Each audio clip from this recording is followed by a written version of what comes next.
যে তোমরা সবাই প্রথম পরীক্ষায় পাশ করেছো।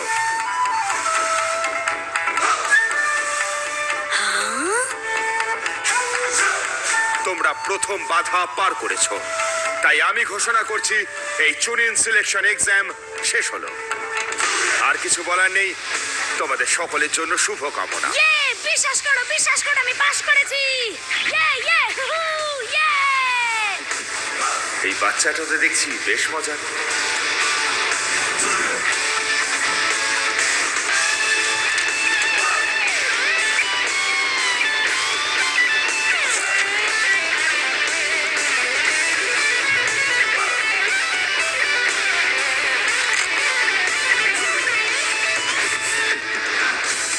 এমন একজন প্রতিযোগীকে পাশ করিয়ে দিলাম যে একটা প্রশ্নের উত্তর লেখেনি।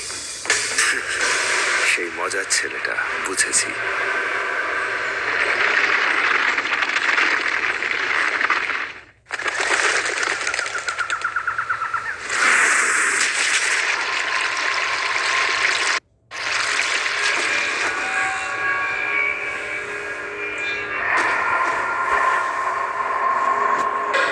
The Chunin exam stage 2, the forest object.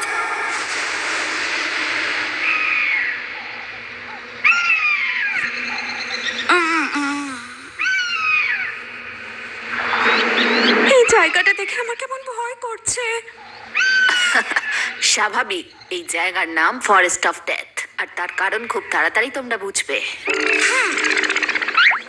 এই জায়গাকে বলা হয় ফরেস্ট অবজেক্ট, আর তার কারণটা তোমরা খুব তাড়াতাড়ি বুঝতে পারবে। যা বলার বলুন, আমি কিছুতেই ভয় পাবো না। আমি যে কোনো কিছুর জন্য প্রস্তুত। তো মনে হচ্ছে আমাদের মধ্যে শক্তিশালী কাউকে পেয়েছি।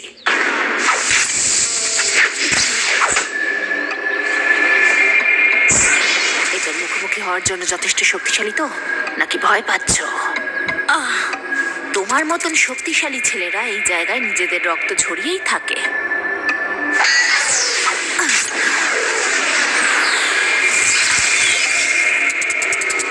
আমি শুধু আপনার ছুরিটা ফেরত দিচ্ছিলাম। ধন্যবাদ গ্রাস নিনজা।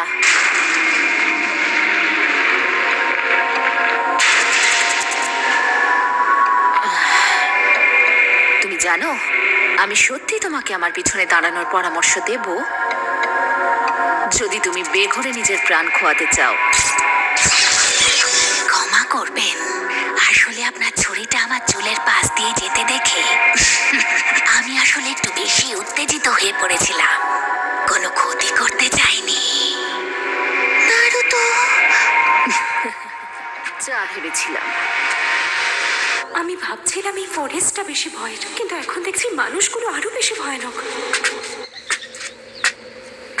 উফ, আমিও যদি আমার জিভটা দিয়ে অমন করতে পারতাম। এখানে যারা আছে প্রত্যেকেই খুব তাড়াতাড়ি রেগে যাচ্ছে। বাতাসে নিশ্চয়ই কিছু আছে। এবার মজা হতে চলেছে। তাড়াতাড়ি রেগে যাই? হ্যাঁ, আপনিই তো আমার দিকে কুনাই ছুঁড়েছিলেন। এবার এই টেস্ট শুরু করার আগে আমি তোমাদের হাতে কিছু তুলে দিতে চাই। এটা জাস্ট একটা স্ট্যান্ডার্ড কনসেন্ট ফর্ম। টেস্ট শুরু হওয়ার আগে তোমরা প্রত্যেকে এই ফর্মটা ভালো করে পড়বে আর তারপর সই করবে। কিসের জন্য? তোমাদের মধ্যে হয়তো কেউ কেউ এই টেস্টের পর আর ফিরবে না, আর এই রিস্কের জন্য তোমাদের সম্মতি প্রয়োজন। না হলে এর সব দায় আমাকে নিতে হবে।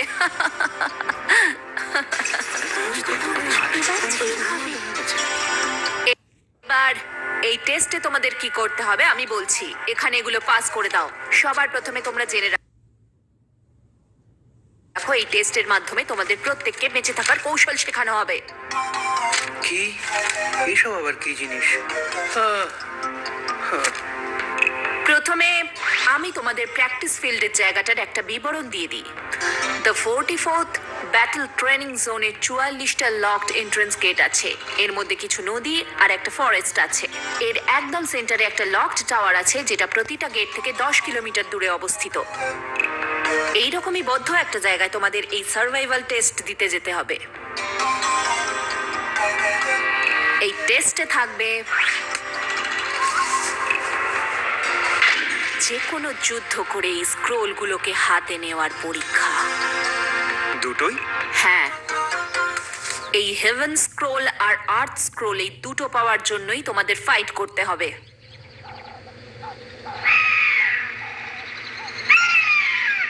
সব মিলিয়ে মোট 26টা দল এই টেস্টে অংশ নিচ্ছে। তাই এই দলগুলোর অর্ধেক যাবে হেভেন স্ক্রোল নিতে, আর বাকি অর্ধেক চেষ্টা চালাবে আর্থ স্ক্রোল নেওয়ার জন্য। আমি প্রতিটা টিমের হাতেই যে কোনো এক ধরনের স্ক্রোল তুলে দেব, আর সেটার জন্যই চলবে তোমাদের প্রতিযোগিতা। ঠিক আছে, আমরা টেস্টে পাশ করব কিভাবে? তোমাদের পুরো স্কোয়াডকে এই হেভেন আর আর্থ দুটো স্ক্রোল নিয়েই টাওয়ারে পৌঁছতে হবে। তার মানে হলো আমাদের মধ্যে অর্ধেক বা তার বেশিও ফেল করবে যদি না প্রত্যেক টিম দুটো করে স্ক্রোল নিতে পারে। কেউ কখনোই বলেনি যে এটা সহজ হবে। ও, আরেকটা কথা, এই টেস্টের একটা টাইম লিমিট আছে। তোমাদের 5 দিনের মধ্যে কাজটা শেষ করতে হবে। 5 দিন ওখানে? আমরা ওখানে খাবো কি? চারিদিকে তাকিয়ে দেখো, ফরেস্টটা খাওয়ার জিনিসে ভর্তি। তোমাদের সবার জন্য প্রচুর খাবার আছে। হ্যাঁ, কিন্তু জঙ্গলে যে শুধু সেটাই প্রচুর আছে তা নয়, ওখানে মানুষ খেকো পশু আর বিষাক্ত গাছও আছে। ওরে বাবারে! চুপ করো, এই জন্যই তো ওরা এটাকে বেঁচে থাকার লড়াই বলছে। তার মানে এই রকম পরিস্থিতিতে কোনোভাবেই টিমের অর্ধেক অংশ পাস করতে পারবে না। দিন যত বড় হতে থাকবে, রাতও তত ছোট হতে থাকবে। তাই আমরা ঘুমানোর জন্য সময় কম পাবো, আর সেরে ওঠার সময়ও কম থাকবে। এটা একটা চ্যালেঞ্জ সবার কাছে। আমাদের চারিদিকে শত্রু ঘিরে রয়েছে, আমরা বিশ্রামের সময় পাবো না, আমাদের সারাক্ষণ সজাগ থাকতে হবে। ঠিক, এই টেস্ট শত্রুদের সহ্য করার ক্ষমতাকেও পরিমাপ করবে। বেশ কঠোরভাবেই এই টেস্টটা ডিজাইন করা হয়েছে। আমি নিশ্চিত কেউ এই চ্যালেঞ্জে পাশ করবে না। তার মানে ধরা যাক এক্সামের মাঝখানে আমরা কি কুইট করতে পারি? একেবারেই না। যুদ্ধের মাঝখানে তুমি বলতে পারো না সরি আমি চললাম। বলতেই পারো, তবে তাহলে তোমার মৃত্যু নিশ্চিত।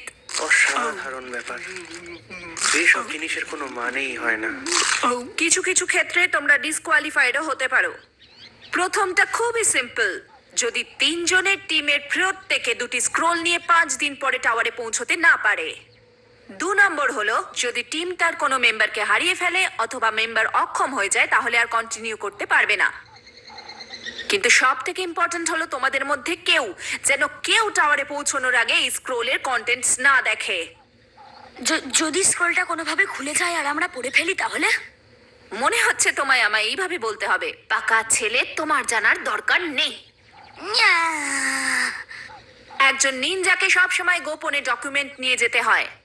এই স্ক্রোল রুলটা তোমাদের সেই সততার টেস্ট করবে। ঠিক আছে, এবার তাহলে কনসেন্ট ফর্মগুলো ওখানে জমা করে তার পরিবর্তে স্ক্রোলগুলো নিয়ে নাও, আর তারপরে প্রত্যেক টিম এক একটা গেটে চলে যাবে আর সেখান থেকে ভিতরে ঢুকবে। তোমাদের আর একটা অ্যাডভাইস দিয়ে দিই, মরে যেও না।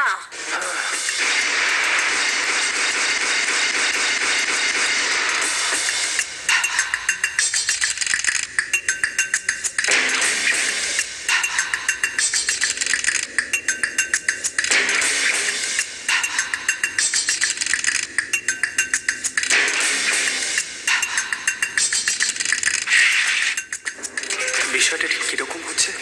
আমরা জানতেও পারবো না কোন টিমের কাছে স্ক্রোলটা থাকবে, আর এও জানতে পারবো না যে টিমের কোন সদস্য সেটা বই নিয়ে বেড়াবে। তথ্য চুরি করা সত্যি একটা জীবন মরণ সমস্যা।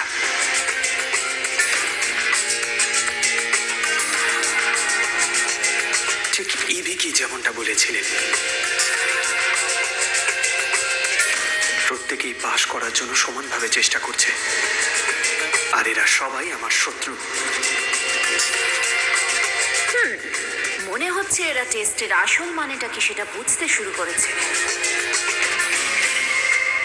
দাঁড়াও দাঁড়াও, পরীক্ষায় অসফল হওয়ার জন্য এত তাড়া কিসের? কি খবর বিলবোর্ড ব্রাউ? আমি তো ভাবলাম তুমি এখনই এই টেস্ট থেকে বাদ হয়ে গেছো। তোমার বড় কপালেই সেটা লেখা আছে। খুব দুঃখিত, আমি 5 দিন সাসকের সাথে কাটাবো বলে তোমার হিংসে হচ্ছে, আর এই হিংসে তোমাকে খুব কুৎসিত একটা মানুষ করে তুলছে, যদিও তুমি আগে থেকেই কুৎসিত। তুমি জঘন্য, জঘন্য, জঘন্য, জঘন্য। অনেক হয়েছে, তুমি চলে যাও সাকুরা। তুমি আমি দুজনেই জানি তুমি এই পরীক্ষায় পাশ করবে না। একদম না, তুমি হেরে ভূত হয়ে যাবে।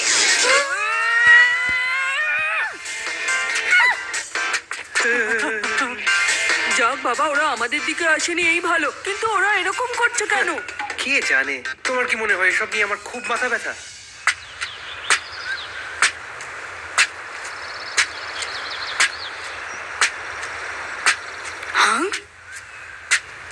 সব ছেড়ে তুমি এইখানে একা কি করছো? ও নারুতো, আমি আমি আসলে কিছু না। এই হিনাতা সবসময় অদ্ভুত আচরণ করে। আম, ও এ কি তোমার কেটে গেছে? আমার কাছে আছে। আচ্ছা ঠিক আছে, পরে দেখা হবে। এটা তাহলে পরের বারের জন্য রেখে দিই। আচ্ছা সবাই শোনো, একে একে এই স্ক্রোলগুলো এখান থেকে নিয়ে যাও।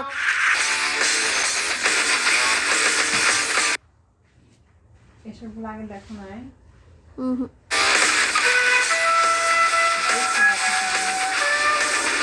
আমি জানি না কে কে এটা পারবে।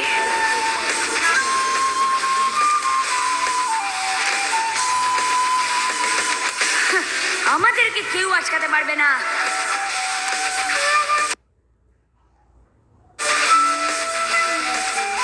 শোনো, সমস্ত টিমই তাদের স্ক্রোল পেয়ে গেছে, তাই প্রত্যেকে তোমরা গেটের সামনে গিয়ে অপেক্ষা করো। গেট খুললেই টেস্ট শুরু হয়ে যাবে।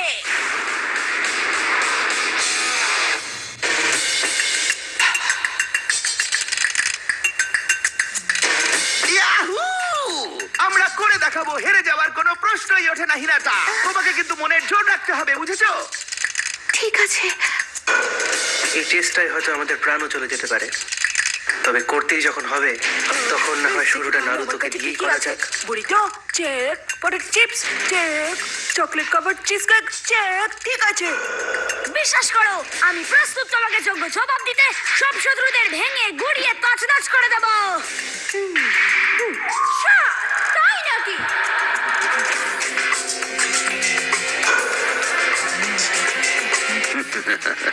আমাদের নির্দেশগুলো এবার পালন করার সময় এসেছে।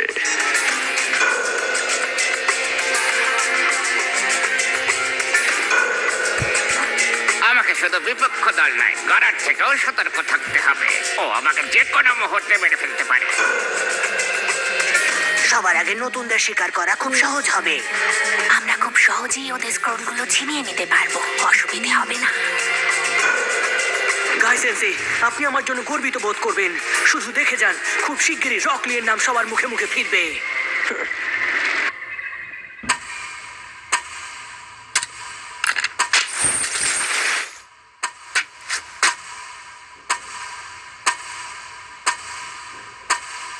চলো তাহলে শুরু করা যাক। টেস্টের দ্বিতীয় ধাপ শুরু হলো। নিশ্চয়ই জানো কাদের খুঁজছি। হ্যাঁ, ওই তিনটে ছোকরাকে। আচ্ছা ঠিক আছে, আমরা এসে গেছি।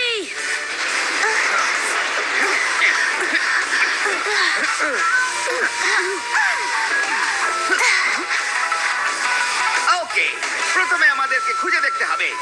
তুমি তৈরি তো হিনাটা? ব্যাকুগান,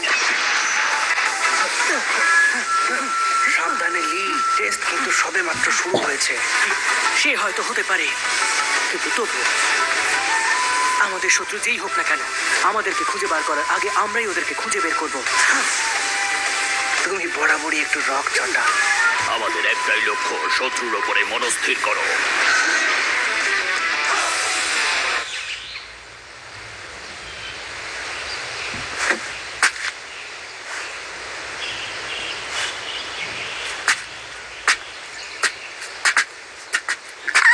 তুমি কি মজা করছো? কে করছোটা কি? আমি একটু স্ন্যাক্স খাচ্ছিলাম। আমায় তো একটু শক্তিশালী হয়ে থাকতে হবে, তাই না?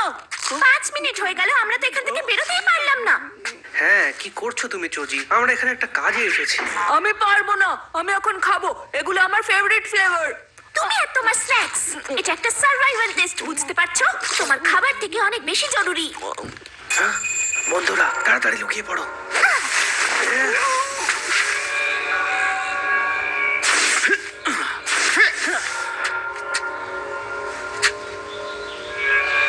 এই রে,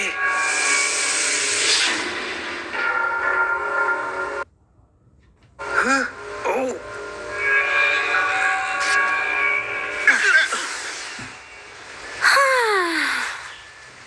ভগবান,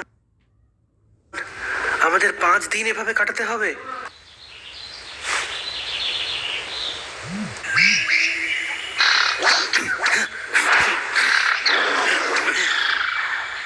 একেবারে শেষে গিয়ে আমাদের সবাইকে টাওয়ারে পৌঁছতে হবে। চলো আমরা একটা ফাঁদ পেতে রাখি, যাদের ধরতে পারবো তাদের থেকে স্ক্রোলটা ছিনিয়ে নেব। মনে হচ্ছে এখানে কেউ আছে।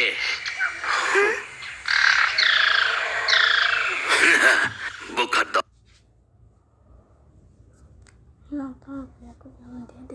অল কেমন খোলা জায়গায় দাঁড়িয়ে আছে, যেন ধরা পড়তে চায়।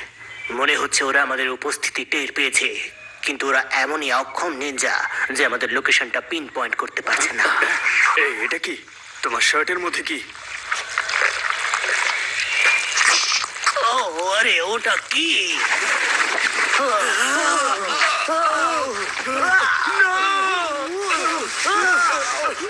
বেশ, মনে হচ্ছে ওরা লিচিসের খপ্পরে পড়েছে। ওরা গায়ের টেম্পারেচার আর ঘাম টের পায়, তারপর একসাথে ওরা শিকারের ওপর ঝাঁপিয়ে পড়ে। যদি 5 মিনিট ধরে রক্ত শুষে নিতে থাকে তাহলে সব শেষ।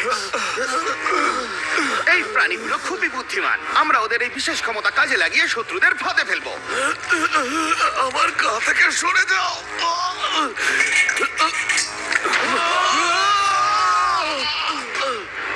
একটা টিমের খেলা শেষ হলো।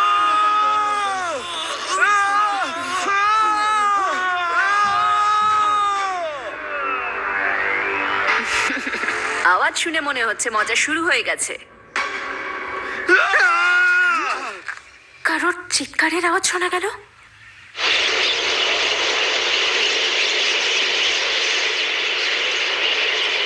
এই জায়গাটা আমার একদম ভালো লাগছে না।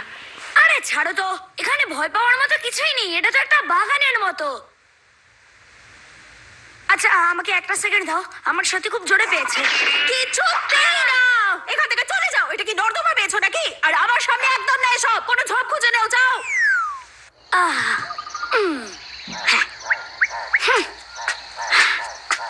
আহা, পেটটা পুরো হালকা হয়ে গেল। আমার পুরো নামটাই লিখে আমরা ফেলেছি। কেউ শুনতে চাইনি এসব। তুমি অত্যন্ত বিরক্তিকর, বুঝেছো তুমি?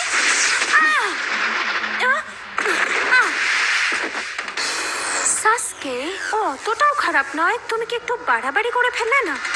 হ্যাঁ, এসব কি করছোটা কি তুমি?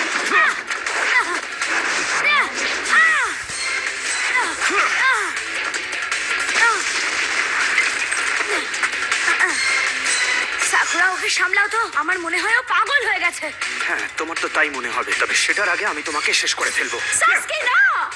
আচ্ছা ঠিক আছে, তাহলে চলে এসো।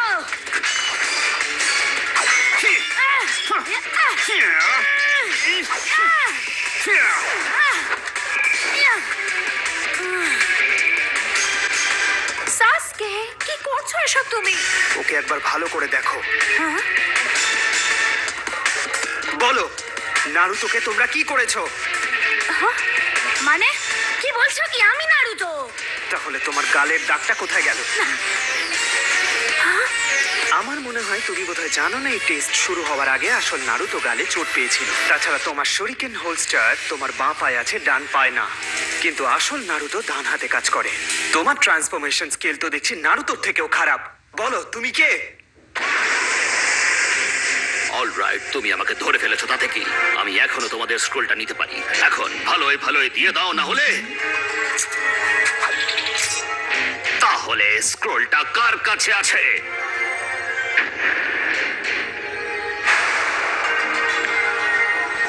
হ্যাঁ, আচ্ছা বেশ, মনে হচ্ছে তোমাদের দুজনকেই সরিয়ে দিতে হবে।